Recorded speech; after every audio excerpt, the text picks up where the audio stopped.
बजरी को लेकर जो आंदोलन हुआ यहाँ कम से कम 40,000 लोगों की जो रैली हुई, उसमें सरकार का कमिटमेंट था कलेक्टर रात को 1 बजे आए और उन्होंने कहा भाई इन मामलों पर हमारी सहमति बन गई। तो सीएम को फिर से पूछ के यस करी कलेक्टर ने, लिखित में सरकार अपनी बात से मुकर गई। बजरी माफिया फिर पनप रहा रिया के अंदर, लोग आंदोलित है, बड़ी घटना घट सकती है। मैं सरकार से भी मांग करता हूँ जो कमिटमेंट सरकार ने किया ना, धूप का नहीं आरोप लगाए कि सारा पैसा हनुमान बेनीवाल के कहने से खर्च हो गया, इसलिए मैं कांग्रेस छोड़ के भारतीय जनता पार्टी ज्वाइन करा। आपको याद है डीएमएफटी को लेकर आरोप लगाए थे। और तो अब नागौर जिले के अंदर पैसा खर्च होगा 100 करोड़। अगर ये पैसा 2 साल पहले आ जाता तो अभी तक खर्च हो जाता। इसमें 76-77 काम थे, जिनमें 71-72 काम कुछ काम हो गए, कहीं जमीन उपलब्ध नहीं, 2-2 साल हो गए, लोगों ने संघर्ष हो गया। ये दुर्भाग्य है यहाँ के जनप्रतिनिधियों का, उन पर आरोप भी लगा रहा हूँ। कम से कम काम नहीं कराए, काम कराए तो ठीक है, रोके तो नहीं काम। जनता का काम रोकने का मतलब क्या होता है आप जानते हैं। वो सारा मामला मैं नहीं कह रहा हूँ, प्रेस के अंदर उन्होंने कहा था क्योंकि डीएमएफटी का पैसा मेरे कहने से नहीं दिया, इसलिए मैं कांग्रेस छोड़ के भाजपा में शामिल हो रहा हूँ। तो भाजपा की सरकार है, निकल गया 9 करोड़, अब छोड़ो भाजपा, जो कांग्रेस में वापस निकल तो गया पैसा।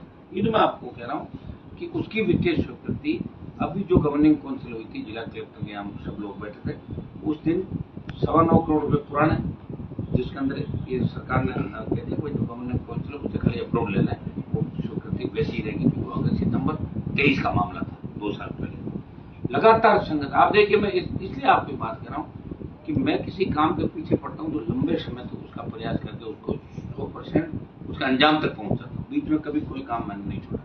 तो ये नागौर जिले की हमारी डीडोना कुचामन सारा जो पुराना जिला है उसको 9.25 करोड़ रुपए का एक्स्ट्रा विकास का काम पंचायतों को, हमारे मोंडवा नगर पालिका को, जगह जगह स्कूल लाइब्रेरियां बनेगी, स्कूल की 4 दीवारें बनेगी, स्कूल में कमरे बनेंगे।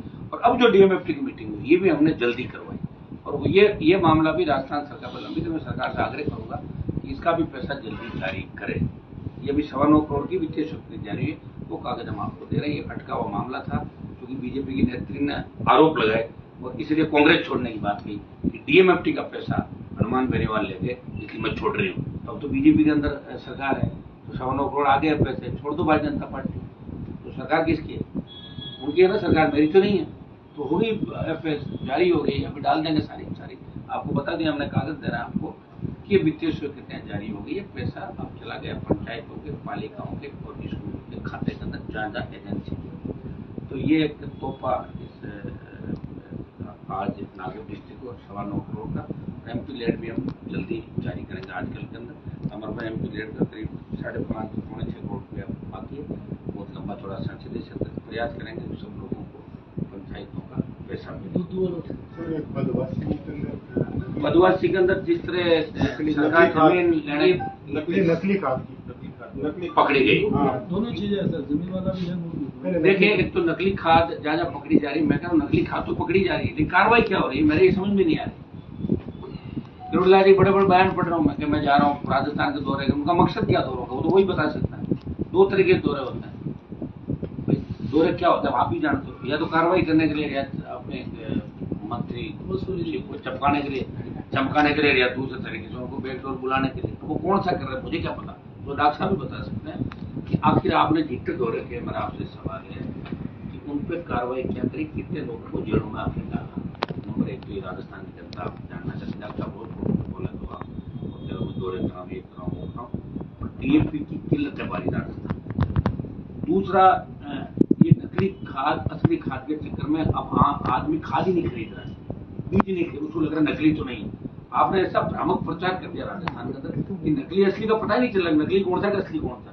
लोग खाद लेने जाते हैं 10 जगह पूछते हैं खाद नकली है कि असली। अब लोगों को क्या पता खाद नकली का असली। तो समय पे आप सूचीबद्ध करें। बजरंगलाल कसवा का वहीं के एक दूसरे जाट परिवार से छोटा मोटा कोई पारिवारिक झगड़े थे, छोटे मोटे आपसे। इसमें 25-30 गुंडे जिसमें जयपुर से भी लोग आए, उन गुंडों ने बजरंगलाल कसवा के पूरे परिवार को खुलेआम खत्म किया। एक तरीके से बजरंगलाल कसवा जितनी बीजेपी की बदनामी होगी उतने हमें वोट ज्यादा मिले। ना दो के 27 निकल पड़े। हनुमान जी कहा मैं 7 बजे आकर सोया हूँ, सुबह पूरी रात चलता हूँ।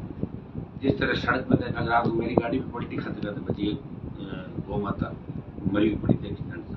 ध्यान नहीं रहा। और 4 नए खुशखबरी आपको दूंगा, 4-5 नए काम अपने नागौर में हो रहे हैं। अट्यासन से लेके किराए तक 4 लेन, आपका बल्लभ चौराहे से लेकर अमरपुरा तक 4 किलोमीटर बनेगा, चौड़ा होगा, पहले 2 किलोमीटर बड़ा 4 किलोमीटर होगा। पुलिया से लेके जो 4 लेन आएगा आपको लेत्रा रिंग रोड तक 4 लेन बनेगा।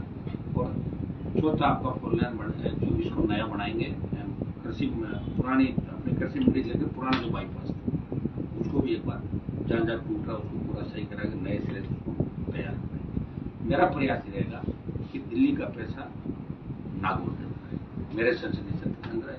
4 केंद्रीय विद्यालय थे, उसमें डिडोना का केंद्रीय विद्यालय खुल गया, उसकी आज की शुरू जारी हो जाएगी। क्यों सर पंबल सरकार यहाँ के कुछ निकम्मे अधिकारियों की वजह से वो पेंडिंग है। तो सारी चीजें एक साथ में आप क्या कर रहा हूँ, एक लड़ाका है जो ऑलराउंडर है, बैटिंग कर रहा, बॉलिंग कर रहा, विकेट कीपिंग कर रहा, कैच पकड़ रहा, सब कुछ कर रहा, भाग रहा है। तो एक व्यक्ति भागते भागते इतने अंधेरा पड़ जाता है, शाम हो जाती है, थक जाता हूँ। तो मैं प्रयास कर रहा हूँ जल्दी मेरे संकल्प की घोषणा में 2-3-4 दिन में समय निकाल और उसके बाद नए सिरे से राजस्थान हम आंदोलन करेंगे, राजस्थान को बचाने के लिए, मुद्दों को लेकर, सर्व समाज को लेकर। और जहाँ मैं बैठा हूँ जिस संसदीय क्षेत्र के अंदर, उसमें दिल्ली और स्टेट का ज्यादा पैसा कैसे आए। मुझे अपराधियों से लड़ना है, सत्ता पक्ष से लेके जो लोग बैठे हैं उनसे भी मुझे लड़ना है, गरीबों की मदद भी करनी है और अपनी पार्टी और अपने आप को बचाते हुए आगे बढ़ना है। तो सारी लड़ाई मैं एक साथ लड़ रहा हूँ। और इसके अंदर आप लोगों में मेरा सहयोग करें। ऐसा ही भर्ती का आपने मामला देखा होगा कि किस तरह सरकार ने जब भर्ती रद्द हुई तो वाई लेने के लिए एक मंत्री को खुदा दिया मेरे से लड़ने के लिए, हमने कराई और हम आगे अपील नहीं करते। लेकिन जैसे सुप्रीम कोर्ट के अंदर बच्चे गए, टीवी ने जब कहा कि स्टे नहीं है, तो सुप्रीम कोर्ट के अंदर जो अभ्यर्थी रद्द कराने के लिए गए, सुप्रीम कोर्ट ने पूछा कि सरकार की मंशा क्या है, तब सरकार ने ये कहा कि भर्ती रद्द नहीं होनी चाहिए, उनको ट्रेनिंग करो इन लोगों को जो भाग रहे भगोड़े। इससे सरकार का चाल चेहरा और दोगलापन उजागर और राजस्थान की जनता की एक तरीके से मजाक उड़ा रहे कांग्रेस पार्टी वाले लोग, ये कहाँ जाएंगे, इनके पास विकल्प नहीं। और मैं आपको विश्वास दिलाता हूँ इस बार विकल्प भी खड़ा होगा, इस बार ऐसे परिणाम आएंगे जिसकी अपेक्षा लोगों ने इस समय नहीं की होगी। देश के तमाम राज्यों के अंदर तीसरे दल, चौथे दल सत्ता के अंदर आए, शायद राजस्थान, गुजरात, मध्य प्रदेश 2-3 स्टेट ऐसे होंगे जहाँ अभी भी तीसरी ताकतें खड़ी नहीं हो पाई। और हम तीसरी ताकत को खड़ा भी हमने किया, सोचा चुनाव लड़ाई मंत्री के साथ और खड़ा करने के साथ साथ हम सत्ता के अंदर इस बार प्रमुखता से हम चाहेंगे कि सत्ता के अंदर हमारी पार्टी आए, राजस्थान की खोखली व्यवस्था को ठीक करने का प्रयास करें। सर एक क्लोजर नोट दे दीजिए सर। झालावाड़ में बच्चे मर जाते हैं, वो स्कूल का भवन अभी तक नहीं बनता है, कुछ लोगों को निलंबित कर दिया जाता है, कुछ को वापस निलंबन के बाद पोस्टिंग देती है। सीकर में एक बच्चा खत्म हो जाता है, मेरे ही गाँव का बच्चा, और उसके बाद भी अभी तक किसी जिम्मेदारी सरकार, मुख्यमंत्री, चिकित्सा मंत्री, शिक्षा मंत्री, ये हमारे जो चिकित्सा मंत्री, इनको तो आप सुनो, अब इनके क्या है कि बहुत परेशान है। मुझे लग रहा है कि इनका या बिजनेस इतना बड़ा हो गया कि ये पॉलिटिक्स को टाइम नहीं दे पा रहे अपने लोगों को। इनको मंत्री पे छोड़ देना चाहिए खुद। अंदर ये क्या करें क्या नहीं करें इसमें मैं नहीं कहना चाहूंगा, लेकिन स्वास्थ्य विभाग के जो हालात हुए गजेंद्र सिंह जी से बिल्कुल नहीं समझ, इनका कोई खौफ नहीं, कोई डर नहीं, ये दुर्भाग्य है। सिर्फ इसी नाम के मंत्री बैठे हैं कि हमने कहा तो किसी हनुमान जी को हरा दी, ये दुकान चलाते बाहर जाके एक बार कह रहे हमने हनुमान जी को हरा दिया, सारे इकट्ठे हमने क्यों सर हरा दी, तुमने नहीं हरा दी, कांग्रेस बीजेपी ने हरा दी, मैंने खुद इस्तीफा दिया, चलो देखो जनता में दम कितना। मैं तो एमएलए बना हुआ था, मैं एमपी घर से बना लेता था, कहाँ से हरा तूफान। मैंने देखा कि नागौर क्यों सर लोग मजबूत हुए अभी वैसे ही है, तो मुझे पता लगा मजबूत नहीं हो वैसे ही पड़े अभी तक जैसे पहले। तो मैंने तुम्हें दिया चांस।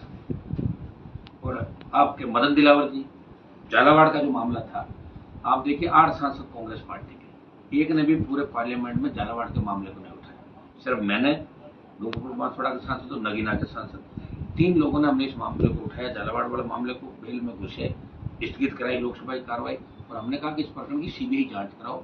दोषी कौन थे उनको गिरफ्तार कराओ, जिनकी वजह से भवन में वजह क्या थी। भाई बच्चे मर गए, 12-13 लोग, क्या आदमी की जान की कीमत 12-13 लाख है। ट्राइबल के 6 बच्चे थे, ओबीसी का बच्चा था। और प्रदेश में जैसे सीकर की एक घटना आप बता रहे हो बच्चे की, दूसरी घटना इसकी एसओजी जांच करके और इस मामले में गिरफ्तारियां होकर उनको कम से कम 50-50 लाख 1 करोड़ रुपये मुआवजा उन बच्चों को मिले, जो सरकार की निःशुल्क दवा योजना की वजह से मौत के मुंह में चले गए। ये मेरा सरकार पे और चिकित्सा मंत्री पे गंभीर आरोप है। सर, एक साथ अभी बात की थी आपने, ये गोवंश की बात की थी आपने। हाँ। नागौर में राज्य स्तरीय 3 पशु मेले होते हैं। मेड़ता मेला भरा था मार्च अप्रैल में। वहाँ से जो पशु खरीद के लेके जा रहे थे उनको बांसवाड़ा में सरकार ने पकड़ लिया। उसके बाद में मामला कोर्ट में गया। कोर्ट ने उन पशुओं को गौशाला को सौंपा जब तक डिसीजन नहीं होता। गौशाला वाले ने उन पशुओं को आगे बेच दिया। किसी किसान के खरीदे हुए बैल जब्त करते हैं और फिर आगे पैसे लेके बेच देते हैं। इसके बावजूद सरकार चुप है। सरकार मेले खुद भरवा रही है, फिर भी इस तरह सरकार तो ये चाह रही है मेले खत्म हो जाए। सरकार है कहाँ है किसानों की सरकार? तीनों कृषि बिल आए, उसके बाद जब कृषि बिलों में हार हुई सरकार अग्निवीर लेकर आए, फौज में भी मारेंगे। सर मुझे तो लग रहा है कि हिंदुस्तान के हालात आने वाले समय में ऐसे नहीं हो जाए दूसरे देशों के अंदर हुए। नेपाल में देखिए क्या हुआ, दूसरे मामले आप देखिए जहाँ लोग भूख मर रहे हैं। अगर हिंदुस्तान का नौजवान एक बार निकल गया, समय रहता अगर नहीं संभाला प्रधानमंत्री ने, खाली भाषणों और बातों में ही रह गए, खाली कमरों में बैठ गई योजनाएं बनाई, तो लोग इतने परेशान है कि और एक बार अगर हिंदुस्तान का नौजवान सड़क पर निकल गया फिर रुकने वाला नहीं। आप देखिए लद्दाख के अंदर क्या हुआ, कितना लद्दाख जैसा शांत इलाका, जो लोग सड़कों पर आगे मरने मारने। तो ये अग्निवीर की जो योजना लाए इसको इनको तुरंत वापस लेना चाहिए। मुझे तो लग रहा है फौज भी बहुत नाराज है इस मामले से, बहुत नाराज। फौज भी कई अफसरों की मेरी बात होती है, मैं डिफेंस कमेटी में रहा हूँ 2 साल, वो कहते हैं कि अग्निवीर बर्बाद करते करते इसको। तो अग्निवीर को वापस लेने की बात भी अगर देश के अंदर कोई करा तो नागौर का साथ नहीं कर रहा है। 50% हमने करा दिया, अब हम बड़ा आंदोलन अगला अग्निवीर के खिलाफ करेंगे ताकि देश की सीमाएं सुरक्षित रहे और हमारे किसान के बेटे वहां जाए। दूसरा सरकार से हमारी मांग है 3 साल के बच्चों का जो मामला है इस मामले को खत्म करके और ये रोक 1 साल या 1.5 साल तक ही इसको रखे। उप समिति ने भेजा भी है, पता नहीं कहाँ अटक जाता है। सरकार हमेशा आती है, कई बार हमें सवाल भी विधानसभा में लगाए, लोकसभा के अंदर लगाए। दुर्भाग्य है कि मेले हमारे खत्म हो रहे, परमेश्वर के अंदर भी किस तरह हमारे किसानों